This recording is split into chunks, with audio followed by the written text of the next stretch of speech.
He's all dressed up and about to launch the 10th season of his TV show. He is RuPaul, the master of a performance art with a very long history, as Nancy Giles now shows us. Since the ancient Greeks, men have been dressing in women's clothing on stage. Men portrayed women in the plays of William Shakespeare. And many of us grew up watching Flip Wilson and Milton Berle on TV. Or Tony Curtis and Jack Lemmon in the movie Some Like It Hot. What's the matter now? How do they walk in these things, huh? Then there's Australian comic Barry Humphries, the irrepressible Dame Edna. Remember him with Bob Simon on 60 Minutes? And it wouldn't surprise me in the least if 30 Minutes found a little bit of this footage. 60 Minutes, Dame Edna. Well, you're giving me extra time. Indeed, because you deserve it. How do I look? Drag, wearing clothing of the opposite sex, has come a long way. Yeah, baby, yeah.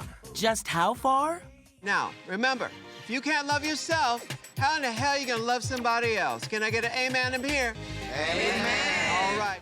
RuPaul's Drag Race is a top-rated TV game show, beginning its 10th season. Go! Contestants, yes, they're all men, compete for prizes and the title, America's Next Drag Superstar.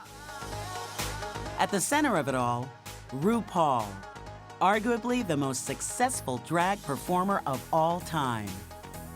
And the winner of not one, but 2 Emmy Awards. What's going on? Nothing. Go ahead. No, tell me about it. It's on track to become VH1's most watched series. I am your family. We are a family here. I think RuPaul's Drag Race at its core is about the tenacity of the human spirit. I love you. I love you.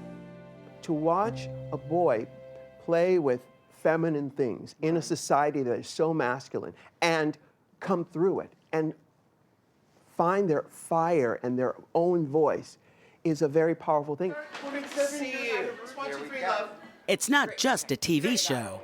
Fans line up at his pop-up store in Los Angeles to buy RuPaul merchandise. He's a great role model for sure. Even my family, who is from the conservative Midwest, has watched RuPaul's Drag Race and really loves it. And some people might say I'm fake.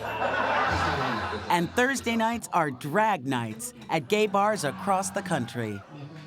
They just happen. That's the great part. Chris McCarthy is president of VH1. It happens in every city all over the country, and in many places, the smaller the city, the bigger the party.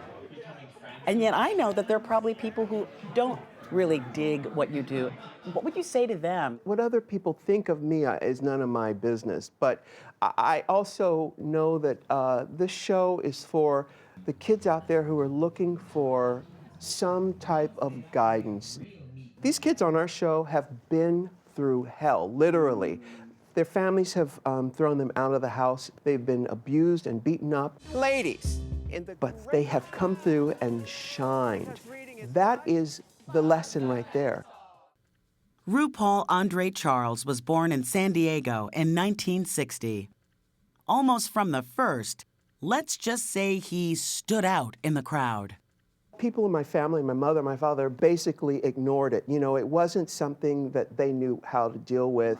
You know, the kids in the neighborhood say, you're a sissy. I'm like, oh, okay, you know. But because I am a sweetheart, no one ever really came for me in a really negative way.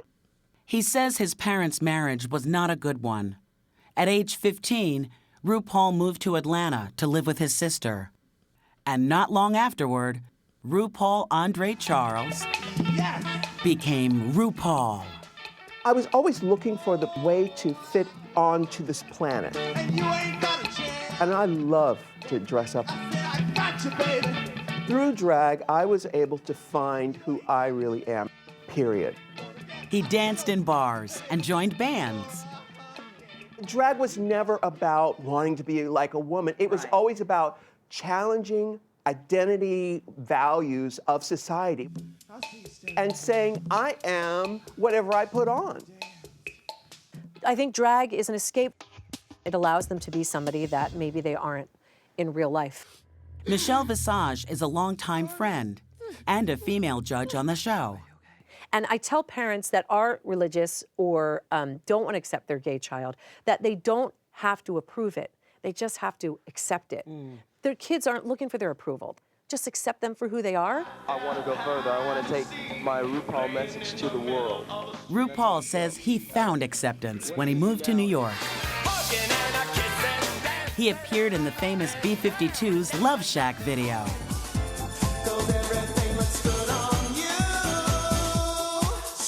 Then he was the guy, girl, in the super dance hit Supermodel. Welcome back from the break. Did you miss me? Soon there were radio and TV shows. Thanks to RuPaul, drag has come a long way. Oh, look. Oh, it's lined on the inside. He's come a long way, too. Today, he's living his dreams. This is my latest car. Meet RuPaul, collector of vintage autos. What is this? I know it's a Mercedes. Yeah, it's a 1968 280 SL. That is a badass car. I love it so much.